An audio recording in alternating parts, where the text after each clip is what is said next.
ជម្រាបសួរថ្ងៃនេះខ្ញុំនឹងនាំបងប្អូនទាំងអស់គ្នាទៅមើលកម្មវិធីការផ្លាស់ប្ដូរវប្បធម៌ដែលរៀបចំឡើងនៅស្ថានភាព Marks Spencer ទីក្រុង Portland រដ្ឋ Oregon សហរដ្ឋអាមេរិកដែលរៀបចំឡើងដោយ Wisely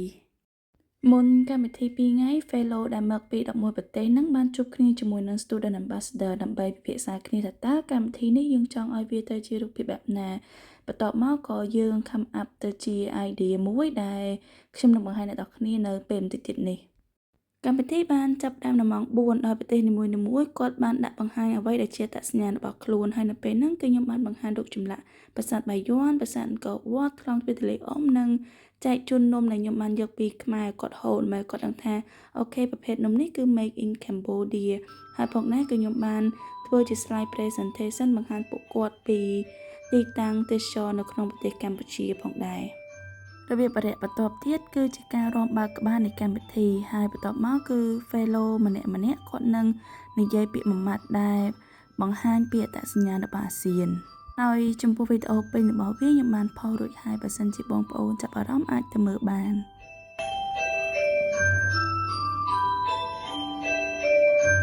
បន្តមកទៀតប្រទេសនីមួយៗគាត់នឹងធ្វើការបង្ហាញម៉ូដដោយការបង្ហាញម៉ូដហ្នឹងគេនឹងលើកពីមុខគ្នា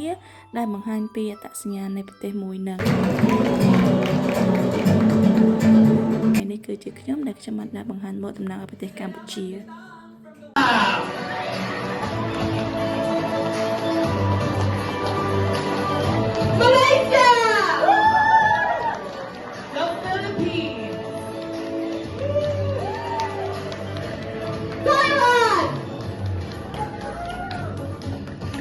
Timor-Leste.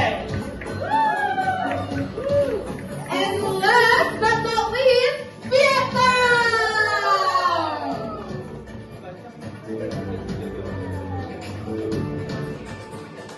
ជាកម្មវិធីបន្ទាប់គឺជាការសម្ដែងសិល្បៈប្រពៃណីរបស់ប្រទេសនីមួយៗហើយនៅពេលហ្នឹងគឺ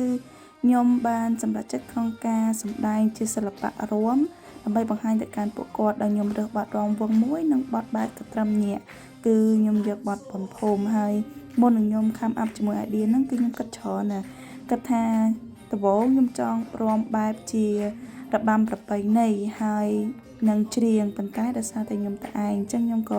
សម្រេចចិត្តថារាំបទនេះវិញអញ្ចឹងទៅហើយពេលហ្នឹងក៏មានបងស្រីដែលជាជនជាតិខ្មែរម្នាក់គាត់ជា Wisely Professional ហើយគាត់ទៅរាប់ដូចជាខ្ញុំដែរអញ្ចឹងខ្ញុំទទួលបានដំណឹងភ្លាមខ្ញុំក៏តាក់ទងទៅគាត់ដើម្បីគាត់ហ្នឹងជួយខ្ញុំក្នុងការរាំបានជាគ្នា2នាក់ហើយមុននឹងកម្មវិធីនៅមួយថ្ងៃគឺខ្ញុំពេលយប់ឡើងគឺធ្វើ slide ដើម្បីបង្ហាញពីទីតាំងទេសចរហើយនិងកន្លែងមួយចំនួននៅក្នុងប្រទេសកម្ពុជាកំឡុងពេលខ្ញុំរាំនឹងដើម្បីឲ្យគេមើលខ្ញុំរាំហើយគេមើលទីតាំងមួយចំនួនដែលឲ្យគេចាប់អារម្មណ៍ពីប្រទេសយើងនឹងនៅពីក្រោយខ្នងទៀតចឹងទៅ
we have Vietnam.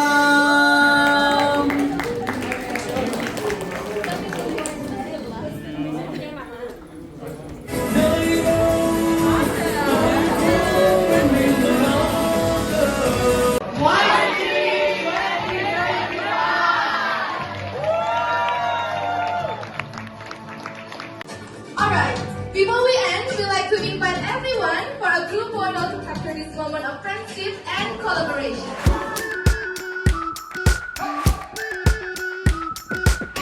We've been waiting for so